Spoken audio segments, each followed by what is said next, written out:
धर्म के रास्ते पर हम इसलिए चलते हैं कि हमें जन्म मरण से छुटकारा हो जाए। जब हम इस संसार से जाते हैं, दोबारा हम आते हैं या नहीं जन्म लेकर, ये बहुत कम आदमी जानते हैं। कई बार जब कोई जीव आता है, वो अपने पिछले जन्मों का हाल बताता है, तब हमें ये समझ आती है कि जीव पहले इस जन्म में था और अब नया जीवन धारण करके आया है।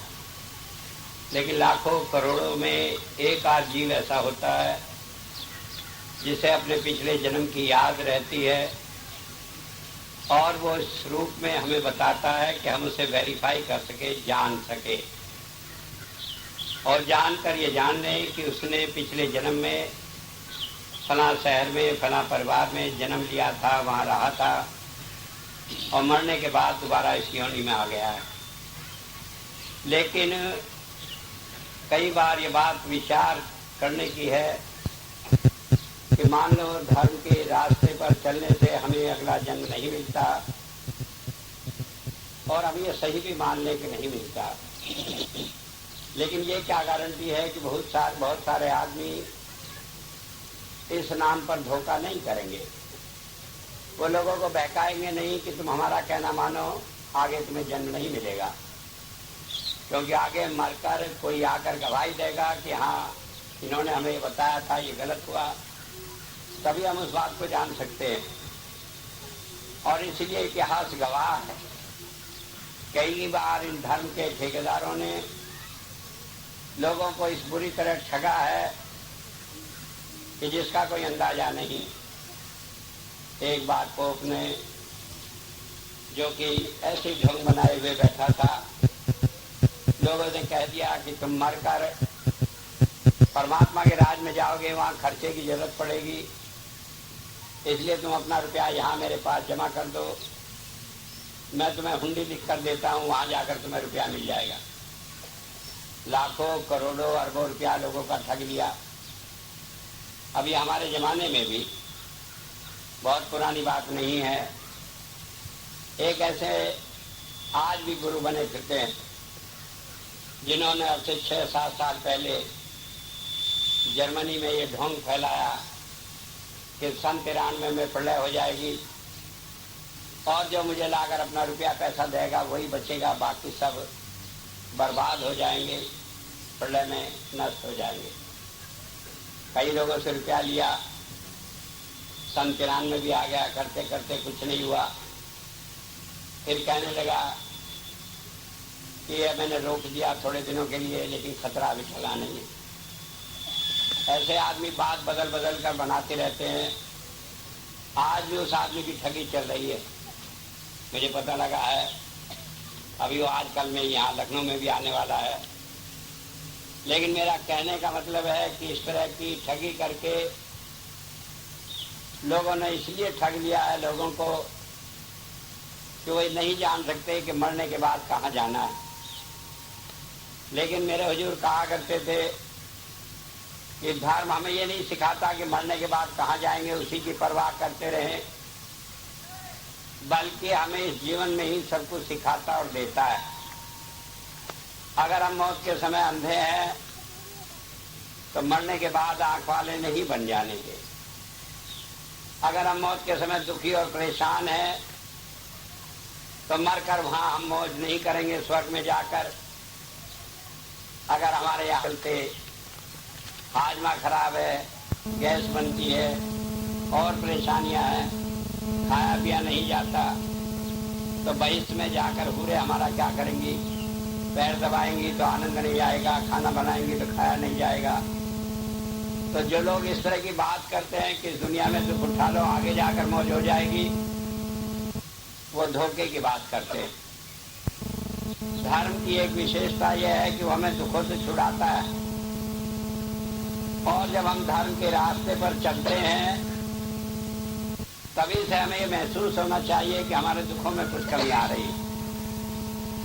गुरबाणी में कहा है सर्व रोग की औषध नाम, कि नाम जो है सब बीमारियों का इलाज है। बीमारी वो नहीं है जो तन की बीमारी है। आज मान लीजिए हमारी जाड़ में दर्द है, शरीर में दर्द है, कहीं जख्म हो गया, कम दिखने लगा, कान बहने लगा, यही बीमारी नहीं। ये तो शरीर की बीमारियां, इसके अलावा मन की बीमारी होती है। मन की बीमारी ऐसी होती है कि आदमी बिना मतलब ही परेशान रहता है। कहीं घर में उसे भूत दिखाई देते हैं, कहीं उसे लगता है कि जो खाएगा नहीं जाने इसमें क्या है, कुछ हो जाए। रात दिन नहीं जाने क्या बुरे बुरे सपने देखता रहता है, लोगों से भयभीत रहता है। और हालत ये हो जाती है कि मानसिक बीमारी शरीर की बीमारी से भी ज्यादा खतरनाक, और इससे भी वो एक ऊपर बीमारी होती है आत्मा की बीमारी। जो जन्म जन्मांतर के कर्म हम कराए हैं, उनका जो पाप हमारी आत्मा पर चढ़ा हुआ है, जब उसका फल हमें मिलना होता है, जब उसकी सजा हमें मिलनी होती है, हम लाख कोशिश करें, लाख उपाय कर लें, उसका फल भोगना ही पड़ता है। लाख जब तब करें, दान करें, पुण्य करें, जो पिछले जन्मों में पाप कर रहा है, जब उसके फल पाने का समय आएगा तो कोई चीज साथ नहीं देगी। तो बीमारियां हैं 3 लेवल पर। एक शरीर की बीमारी, एक मन की बीमारी और एक आत्मा की बीमारी। आत्मा की बीमारी हमारे पिछले जन्मों के कर्मों के कारण, और उसका संयोग इतना बड़ा बनकर आता है कि कोई आदमी लाख कोशिश कर ले, उससे बच नहीं सकता। मुझे याद है घटना, एक बार बरेली में जो बदायूं रोड पर है, वहाँ रेलवे का क्रॉसिंग था, सड़क के ऊपर रेलवे का फाटक था। रेलवे का फाटक बंद हो गया। एक आदमी मोटरसाइकिल सवार आया और वो वहाँ गेट के पास अपनी मोटरसाइकिल खड़ी कर ली। सोचा फाटक खुलेगा तो मैं निकलूंगा, गाड़ी बिल्कुल पास में थी। उसके पीछे एक आदमी और बैठा हुआ था। एक चील ऊपर से उड़ती हुई गई, उसके मुंह में सांप था, सांप छूटकर गिर पड़ा और उस आदमी के ऊपर गिरा जो पीछे बैठा हुआ था। सांप ने उसे काट लिया और वो मर गया। अब देख लिए ये सारा कर्मों का संयोग है, नहीं तो फाटक उस वक्त न भी रुकता। क्या जरूरी थी चील जब ही आती, चील के मुंह में जरूरी थोड़ी था, सांप ही होता। सांप इतना जहरीला कि काट ले तुरंत ही मर जाए। और 2 आदमी पास पास मिले सटे बैठे हैं मोटरसाइकिल पर, पिछले कोई काटे, अगले को जरा सा कष्ट भी न हो। तो होती है आत्मा की बीमारी। कई बार हम विचलित हो जाते हैं, कई बार कहते हैं हमने तो बड़ा धर्म कर्म किया, हम क्यों दुख उठा रहे। लेकिन हम ये भूल जाते हैं कि हमारे पिछले जन्मों का कितना कर्मों का भंडार जो हमें भुगतना है वो हमारे कंधे पर लदा हुआ है। और जब हम उसे भूल जाते हैं तो कई बार धर्म का अपने जीवन में क्या उपादेय देता है, क्या रोल है, क्या उसका लाभ है, ये भी भूल जाते हैं। हम कहते हैं हम तो धर्म के रास्ते पर इतना मन से चल रहे हैं, हमें तो इतने कष्ट हो रहे हैं। वो आदमी है रोज चोरी करता है, शराब पीता है, सारे बुरे काम करता है, वो फल फूल रहा। लेकिन हमने ये नहीं जाना कि उसका पिछला क्या कर्म किया और हम क्या कर पाए हैं। आज जो कर पाए हैं इसका हिसाब तो आगे होना। जो पिछला किया हुआ उसे हम देखे नहीं, जानते नहीं, इसलिए कभी विचलित हो जाते। तो हमें संसार में जो भी कष्ट हैं वो 3 कारण से हैं। एक शरीर करके, एक मन करके, एक आत्मा के लेवल पर। और बताया इसके लिए धर्म शास्त्रों में नाम सर्व रोगा औषधि नाम, कि नाम जो है वो जितनी भी बीमारियां हैं उन सब की औषधि है, उन सब का इलाज है। नाम क्या है? नाम कोई अक्षर नहीं। कई भाई समझते हैं कि राम राम करना, हरे कृष्ण, वर्ण में शिवाय या कोई और नाम जपना नाम है। हम गुरु के पास जाते हैं, हम समझते हैं उसने हमें ओम नमः शिवाय दिया था। दूसरे गुरु के पास चले जाए वो कोई और नाम दे देगा। और वास्तव में अभी तो हम यही समझते हैं कि परमात्मा का नाम है, उसका जपना नाम है। लेकिन एक हमारे शहर में, हमारे देश में एक नगरी है हरिद्वार, जो धर्म की नगरी है और वो ठगों की नगरी है। वहाँ सारे ही ठग रहते हैं धर्म के नाम पर। साधुओं का बहाना पहना हुआ है। पिछले साल मैं वहाँ पर जब कुंभ पड़ा था तब गया था, सन 74 की बात। गया तो इसलिए था कि महाराज जी वहाँ अपना कैंप लगाए थे। तो वहाँ पर मैं जा रहा था महाराज जी के कैंप में। रास्ते में वेद व्यासानंद जी महाराज का कैंप भी मिल गया। वेद व्यासानंद जी वो थे जो महाराज जी के पास आते थे, और उस ठगों की नगरी में एक ठग थे जो वहाँ बसे हुए। अब उन्होंने क्या किया, मैं देखा चलो इनके भी देखें क्या दूसरा रूप है। तो आराम से बड़े गद्देदार पलंग पर लेटे हुए एक माई हाथ जोड़ रही थी, गिड़गिड़ा रही थी कि महाराज जी मुझे नाम दे दें, बिना गुरु के नाम से मुक्ति नहीं। मेरी इतनी उम्र चली गई, परमात्मा ने सारा ही कुछ दिया, लेकिन बिना नाम के सब नरक के साधन है। क्या करूं मैं इन बाल बच्चों को, क्या करूं इस धन को, क्या करूं उस आदमी को जो इतना रुपया कमाता है, जब नाम ही नहीं है मेरे घर में, मेरे घट में नाम नहीं है, आप नाम दे दें। अब गुरु जी को लगा कि इसे नाम की कुछ प्यास है, तड़प। कहने लगे नाम बड़ी मुश्किल चीज है, इतनी आसानी से नहीं मिलता। कैसे मिलेगा? अरे कुछ दान पुण्य करना पड़ेगा, ऐसे ही थोड़ी मिलेगा। सौदेबाजी हुई और आकर 500 रुपये पे सौदा तय हो गया। गुरु जी ने बड़ी दया करी, कह दिया अच्छा 500 रुपये दो तो नाम मिलेगा। वैसे तो कहते हैं नाम अमोलक चीज है, इसका कोई मूल्य नहीं। अब बाकी सौदा पट गया 500 रुपये पे तो सस्ती हुई। अब उसने 500 रुपये निकाल कर दे दिए, और उसने क्या कहा कि वो 12 महीने गिना दिए जो हिंदी महीने होते हैं, जेठ आषाढ़ सावन भादवा सोच कार्तिक। कहने लगे इनका जाप करो, ये 12 नाम है। हंसिए मत, ये हमारा और आपका मत नहीं, ये कई बार शंकराचार्य का भी मत। वो कहते हैं कि सूरज 12 राशियों में घूमता है, तो इसलिए 12 नाम है, और वो 12 नाम वो 12 महीनों के नाम को ही कहते हैं। बहुत बड़े बड़े विद्वानों ने इस तरह का भूल की। अब वो बेचारी औरत खुश हो गई कि नाम मिल गया। अब वो खबर नहीं, घर जाके उसने क्या फायदा उठाया होगा।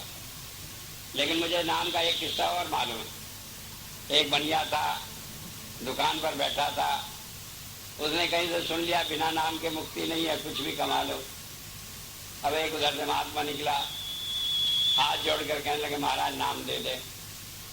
कहने लगे नाम की? हाँ नाम। कहने लगे दे देंगे भाई, देखो वो दान पुण्य करना पड़ता है। कहने लगे जी बात यह, मैं हूँ बढ़िया आदमी, झंझट में पड़ता नहीं, सौदा बिल्कुल क्लियर तय कर लो कि कितना लगेगा। अब उसने बात करी और 1.25 रुपये पर बात बन गई। अब उसने कहा जट 1.25 रुपया निकाल के दिया कि फट मुझे नाम दो, क्योंकि इससे फिर दुकानदारी का टाइम है, क्यों समय बर्बाद किया, हो सके 2.5 का आग चला जाए सवा के चक्कर में। नाम ले लिया। कहने लगे भाई इसका क्या फायदा है? गुरु जी से कहा। कहने लगे जो नाम लेता है उसका लोग विश्वास करते हैं कि इसने गुरु से नाम लिया हुआ। अब उसने हिसाब लगाया अपना कैलकुलेशन। कहने लगे ये तो अच्छी बात है, लोग विश्वास करते हैं। अब नाम देकर बेफिक्र बैठ गया गद्दी पर। वो घी का काम करता था। एक आदमी लाया हंडिया में घी। कहने लगे लाला जी ये घी मुझे बेचना है। कहने लगे शुद्ध है? कहने लगे बिल्कुल शुद्ध है, घर का। उसने थोड़ा सा उसने खाया, खा पी कर कहने लगे भाव की बात हुई। घी का भाव उन दिनों था 40 रुपये से। बात हुआ कि वो कहने लगा कि भाई 35 रुपये दूंगा।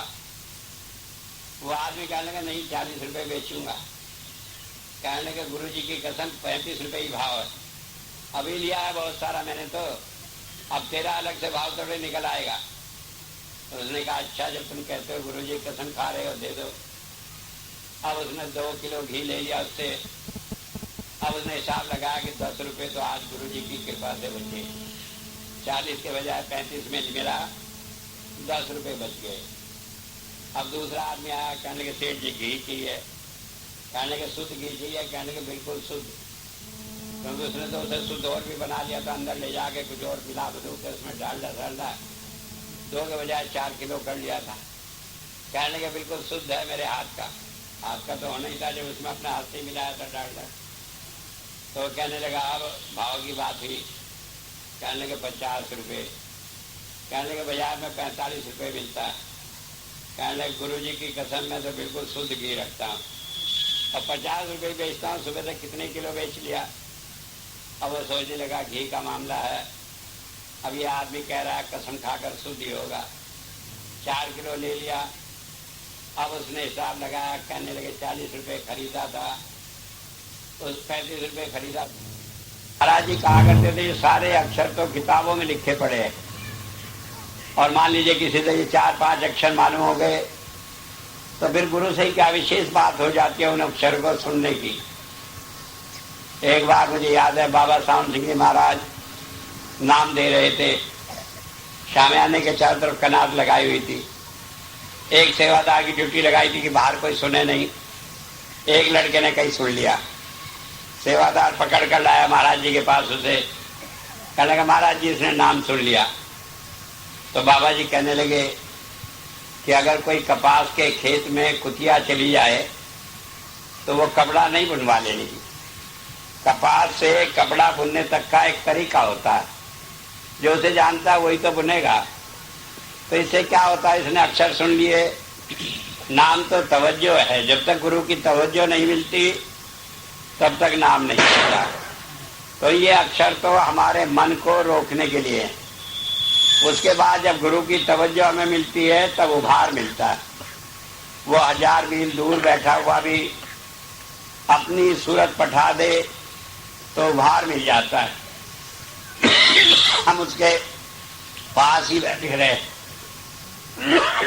रात दिन उसे देखते रहे, लेकिन हमारी तवज्जो वहां नहीं है तो हमें कोई लाभ नहीं मिलता।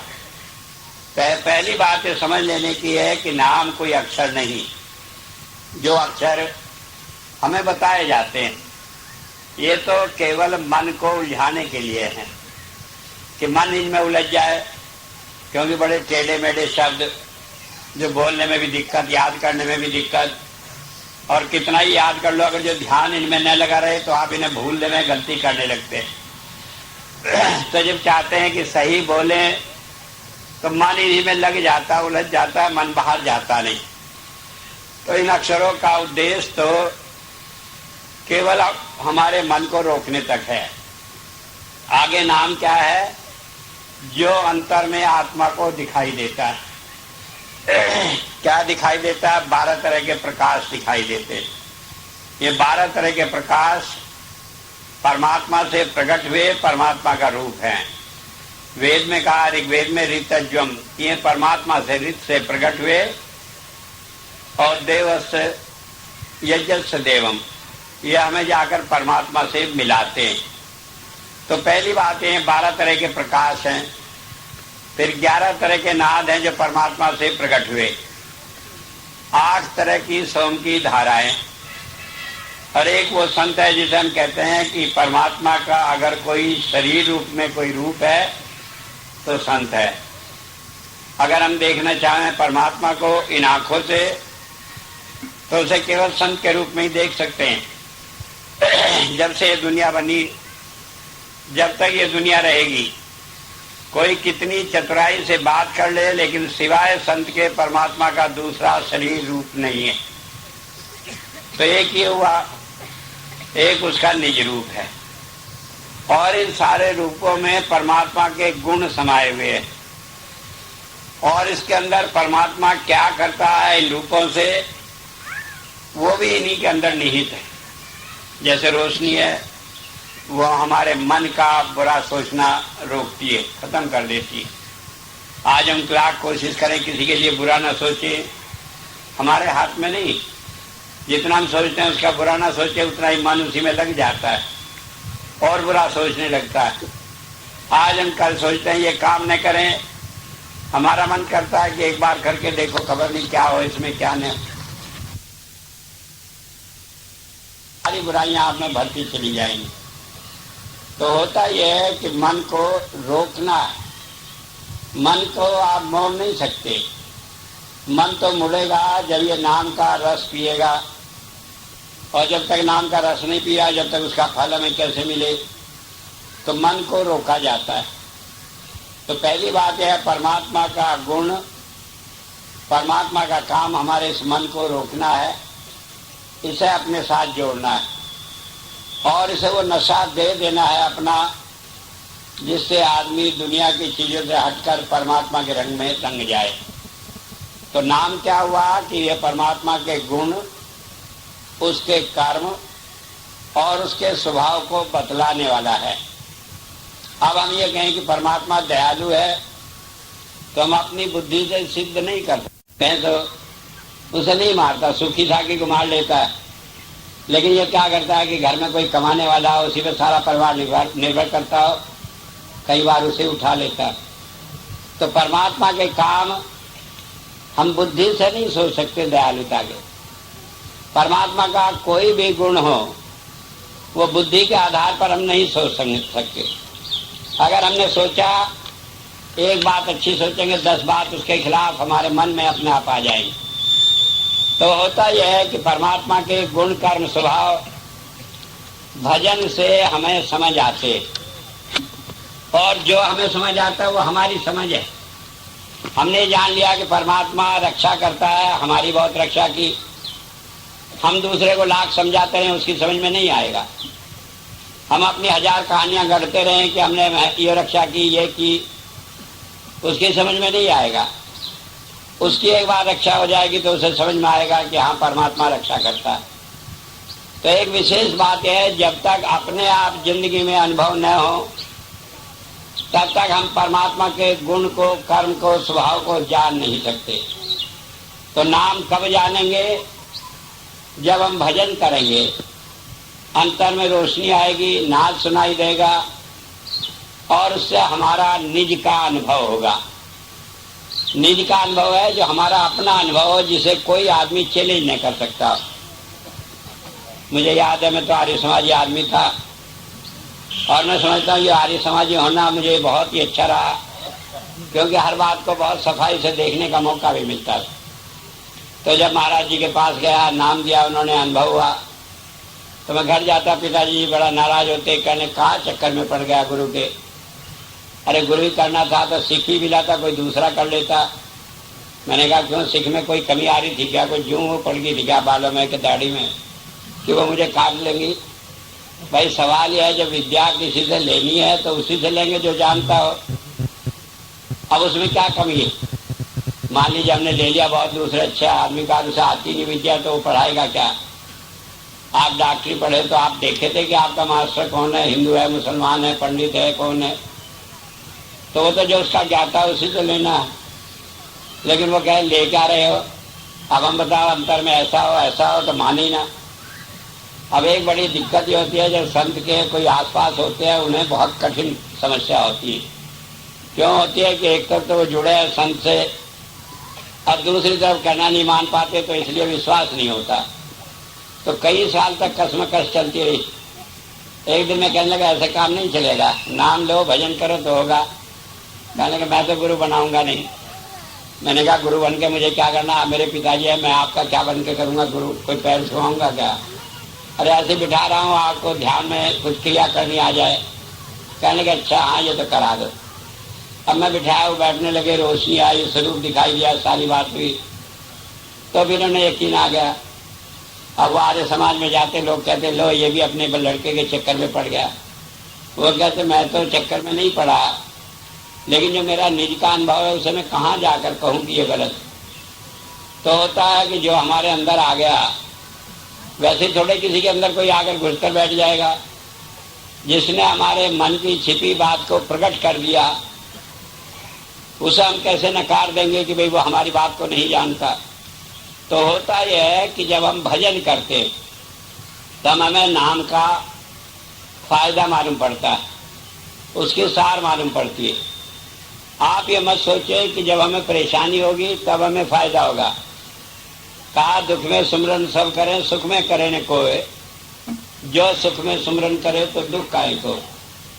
भाई जब परेशानी होगी, जब आप नाम जपेंगे उसका फायदा है, लेकिन अगर आप अच्छे भले नाम जपेंगे तो परेशानियां आएंगी नहीं। ठीक है, आपको परेशानी का अनुभव नहीं होगा, लेकिन उस सुख का तो अनुभव होगा जो आपको मिल रहा है। तो इसलिए नाम को अपने जीवन में एक जीवन क्रिया का अंग बना ले। जैसे हम समझते हैं कि हमें खाना खाए बिना काम चलेगा नहीं। ठीक है, करवा चौथ का व्रत रख लिया, जन्माष्टमी का रख लिया, कोई मर गया उस दिन खाना नहीं खाया, लेकिन एक दिन नहीं खाएंगे अगले दिन तो खाना ही पड़ेगा, काम तो चलता नहीं बिना खाए। तो ठीक इसी तरह आप समझ लें कि भजन जो है वो हमारी आत्मा का भोजन है। मान लीजिए आप जी चुरा गए, बहाना कर लिया कि दफ्तर गए थे, रात देर से सोए थे, उठे नहीं, भजन का टाइम नहीं मिला, कब तक बहाना करोगे? इसे तो जीवन का अंग बना लो। महाराज जी कहा करते थे कि जब तक भजन न कर लो, जब तक आत्मा को भोजन न दो, तब तक रोटी मत खाओ। अब कितने दिन नहीं खाओगे? एक दिन टाल दोगे, 2 दिन टाल दोगे, जब भूख लगोगी कहो अच्छा पहले भजन पर बैठो तो फिर खाएंगे। तो ये आपके लिए जरूरी हो जाएगा एक नियम, आप फिर उसे करेंगे। और जब रोज भजन करेंगे तो उससे आपको अनुभव होगा।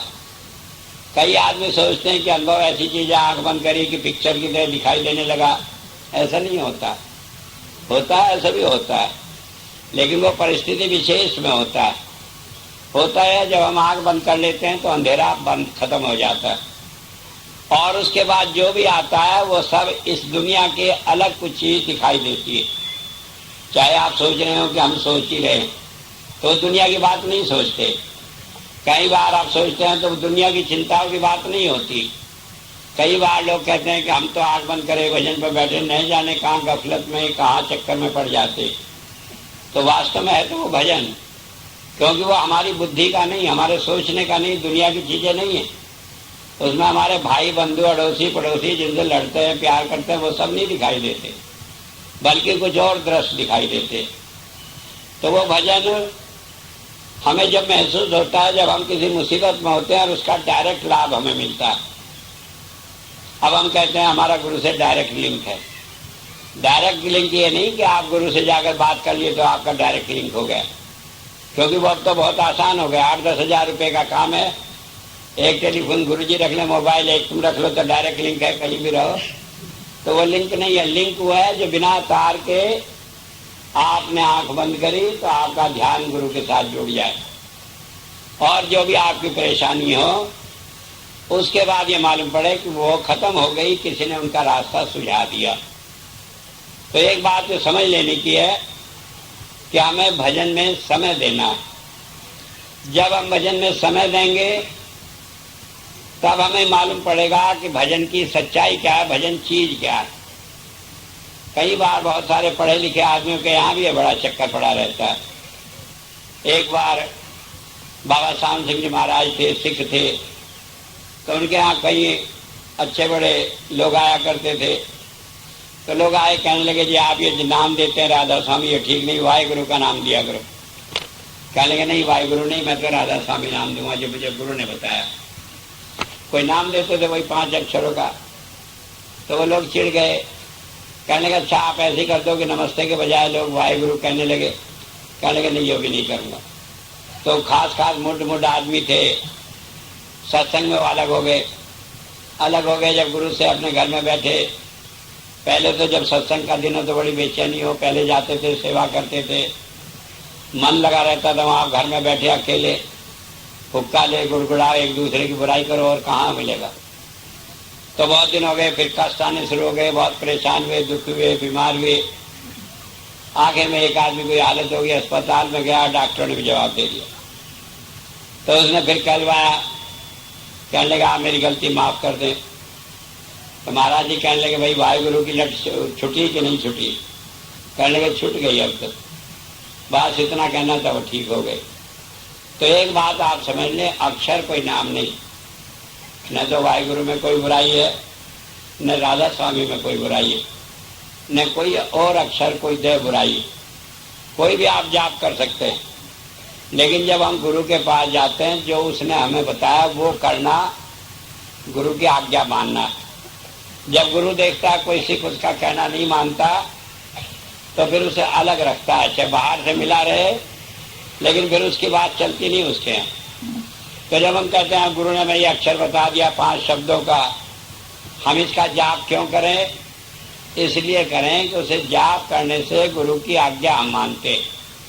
पहला जो टेस्ट है, जो गुरु के घर में आप प्रवेश करते हैं तो मेन गेट पर ही अगर आप गुरु की आज्ञा मानते हैं तो आप अंदर जाने के अधिकारी हैं। अगर आप आज्ञा नहीं मानते तो आप अंदर चले भी गए तो जाना नहीं, वहां से एक ना एक दिन धक्के देकर निकाल दिए जाओगे। कौन? काल निकाल देगा, वो खींच लेगा। इस मन को साथ भेजता है, ये मन जाकर त्रिकुटी में जाकर रुकता है, उससे पहले ये भजन में विसार जाता है और वहां जाकर कुछ ही फिजाद खड़ा कर देता है। और उसका नतीजा क्या निकलता है कि ये मन ले डूबता है। तो एक बात समझ लें कि जो हमें गुरु ने बताया वही करना, ये पहला लक्षण है सिख का। अगर उसने गुरु का कहना नहीं माना तो लाख भजन करता, उसका भजन कुछ नहीं। और जिसने कहना माना उसने जो भी करा वही भजन है। मुझे याद है एक बार की घटना, एक भाई क्या गुरु गोविंद सिंह जी महाराज के पास जाकर कहने लगे महाराज मेरी सेवा में रख लें। कहने लगे अच्छा भाई सेवा में रख लिया। कहने लगे कुछ पढ़े लिखे हो, कुछ काम सीखे हो? कि काम तो नहीं सीखा, मैं तो ऐसे गांव से चला है। तो उन्होंने कह दिया अच्छे से घोड़ों की सेवा पर रख दो। बहुत सारे घोड़े थे उनके, और वो घोड़ों की घास खोद कर लाता, उन्हें सानी करता, उन्हें रगड़ता, मलता, सब कुछ करता, सारे उस दिन सेवा में लगा रहता। गुरु साहब को आया ख्याल, कहने लगे बड़ी सेवा कर रहा है, इसे एक तुक रोज बता दिया करो गुरु ग्रंथ साहब के, सारे दिन रटता रहेगा तो थोड़े दिनों में 100, 200, 500, 1000 तुकें याद हो जाएंगी। अब वो रोज आता, सुबह उसे एक तुक बता देते, कोई गुरबानी से एक कड़ी, वो सारे दिन उसे घोटा लगाया जाता है, घोड़े को रगड़ा जाता है, काम किए जाता है। अब करता रहा। एक दिन वो सुबह आया, कहने लगे महाराज जी मेरे दे दो आज का वचन। तो उन्होंने कहने लगे वाह भाई वेला, बखत देखे ना वेला, कि मैं तो जल्दी में हूँ, जा रहा हूँ घोड़े पर, और तुझे कुछ समझ नहीं तो आगे खड़ा हो गया कि मुझे तुक दे दो। तो कहने लगे वाह भाई वेला, बखत देखे ना वेला। अब वो जाके घोड़े पर लग गया, अपना घोटा लगाने, वाह भाई वेला, बखत देखे ना वेला। अब करता रहा। अब जितना सेवा करे उसे अंतर में नजारे आए। अब शाम को गुरु साहब आए, कहने लगे रोज तो आप बहका दिया करते थे, आज सच्ची तुक दी, आज जो दी उससे भजन बड़ा बना। कहने लगे आज तो कोई दी नहीं, आज तो हमें जल्दी थी तो इसलिए कह गए थे वो। तो दूसरा आदमी कहने लगा तो उसी की रट लगाए पड़ा था। उससे पूछा तो कहने लगे अंदर के सारे नज़ारे दिखाई दिए। तो होता यह है कि जब हम बुद्धि और अपने मन से छुटकारा पा लेते हैं तो गुरु तो हमारे अंदर बैठा है। महाराज जी कहा करते थे व्हेन चेला इज रेडी गुरु कम्स, कि जब चेला तैयार हो जाए तो गुरु अपने आप प्रकट हो जाता है। तो पहली बात ये समझ लेने की है, तैयारी का एक ही लक्षण है कि भाई हम गुरु का कहना माने। लेकिन माफ करना, गुरु का कहना मानना ऐसा नहीं है कि आप गुरु के बजाय कहने लगे कि जो गुरु जी ने कहा उसी को मनवाने लगे दूसरों को भी। गुरु का कहना मानना आपके लिए, आप दूसरों के लिए न मनवाए। क्योंकि जहां आपके दिमाग में ये आ गया कि दूसरा आदमी आपके बताए हुए रास्ते पर चलकर गुरु के कहना मानने के नाम पर आपकी बात मानता है, ताही अहंकार आकर सारे मामले को बिगाड़ देता है। तो कहना मानना अपने लिए होता है, दूसरे के लिए नहीं। दूसरा कहना नहीं मानता, वो उसका अपना काम है। आप कहना मान रहे हैं, ये आपका अपना काम है। तो एक प्रैक्टिकल चीज क्या है कि हम कहना माने। कबीर साहब ने कहा कबीरा तेरी झोपड़ी गलकट जिनके पास, जो करे सो भरे तू क्यों भय उदास। जो नहीं कहना मानता वो अपने आप उसकी सजा भोगेगा या परेशान होगा, हम कहें को परेशान है। तो पहली बात है कहना माने। अब कहना मानने से क्या होगा, हमारे सारे संकट कट जाते हैं। क्या संकट है? एक शरीर करके सारी बीमारियां तो शरीर में लगी पड़ी है। कोई बुला लो, किसी को पूछ लो, कोई ना कोई बीमारी लगी पड़ी। और इसका आसान इलाज कितना है कि ध्यान ऊपर कर लो तो ये शरीर अपने आप ठीक चलता रहता है, इसकी चिंता ही कोई नहीं। आपकी 90% बीमारियां तो ऐसी ठीक हो जाए, अगर आप जब परेशानियां थोड़ा ध्यान करके लेट जाओ और उसमें ध्यान न, झंझट में न पड़ो।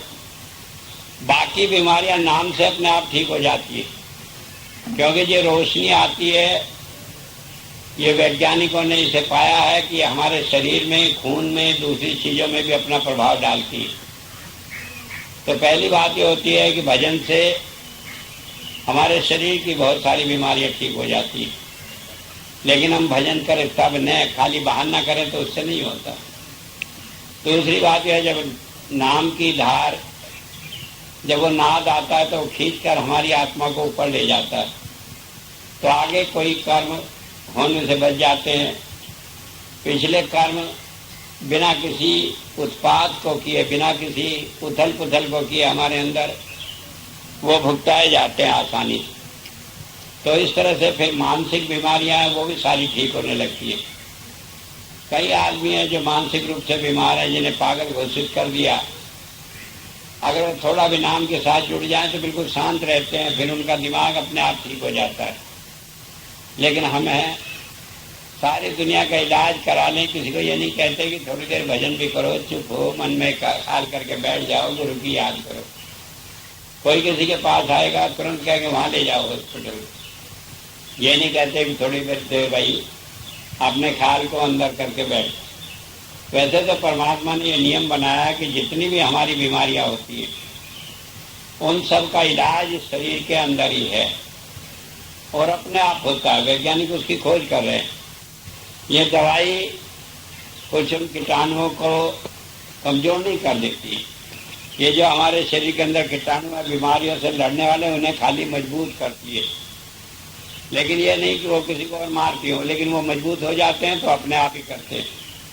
और ये नाम भी उन्हें मजबूत करती है।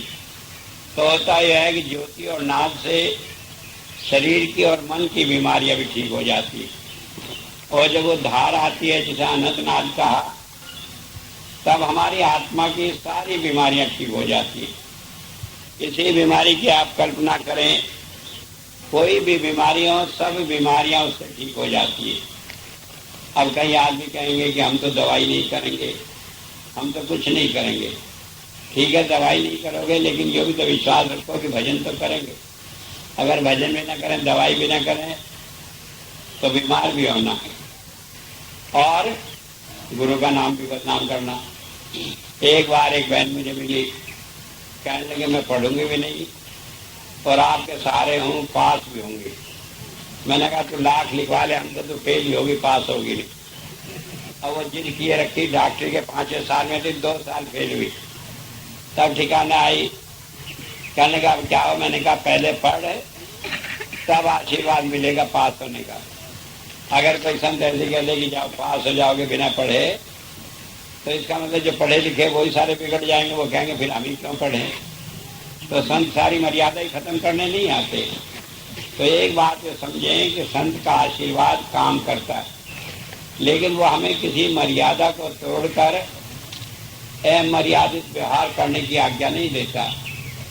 समाज के जो नियम है, सरकार के जो नियम है, हमारे अपने धर्म के जो नियम है, उन सारे नियमों को पालना करके हमें चलना है।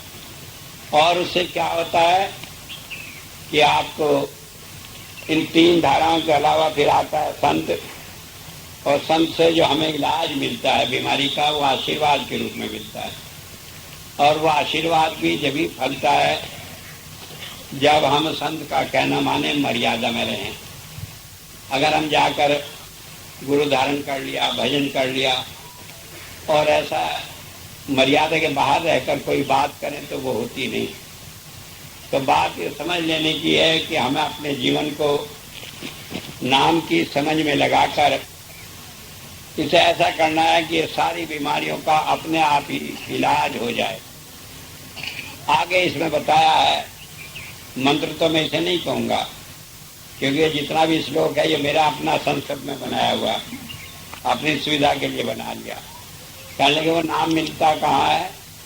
संत संग सुलभम सदा, कि संत के साथ वो आसानी से मिल जाता है। कैसे आसानी मिल जाता? हम कहना मानने वाले बने, हम सेवा करने वाले बने। तो जिस चीज लोग रोज कई कई घंटे भजन में बैठकर प्राप्त नहीं करते, वो सेवा से बड़ी आसानी से प्राप्त हो जाती है। तो बात ये समझ लेने की है कि ये संत के संग में मिलता है, और संत का संग दिखावे का संग नहीं है। जब तक आप अंतर में संत के साथ नहीं जुड़े, बाहर दिखावा करते हैं कुछ उठता नहीं। जब आप अंतर में जुड़े हैं, बाहर कितना ही आप अलग रहे, आपकी बात हो न हो, कोई जरूरत नहीं पड़ती। रहना ऐसा है जैसे खरबूजा है, अंदर एक है, बाहर धारियां पड़ी रहे तो पड़ी रहे, उससे अलग नहीं होता। माफ करना, संतरे की तरह न रहो कि अंदर तो फटे पड़े हैं और बाहर चिकनी चिकनी खाल एक मालूम पड़ती है। तो यह है कि हमें अपने अंतर से जुड़े